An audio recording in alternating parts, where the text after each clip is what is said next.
2012 Ford Focus. I'm going to be showing you guys how to remove the headlight, whole headlight assembly, and that's also how to replace the light bulb. It just has 2 screws. 1, 2. You can use it flat. Go ahead and remove this.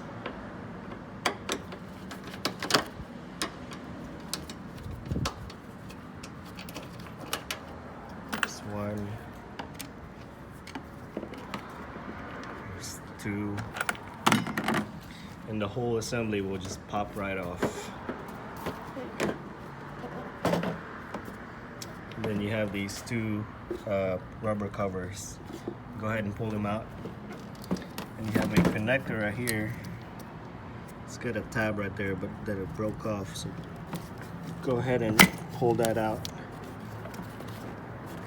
And then that's how you remove the light bulb or the headlight assembly. Now, if you want to change the light bulb, you just got to disconnect this.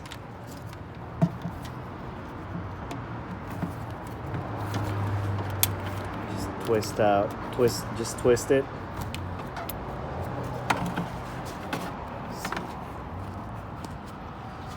Go ahead and disconnect it first.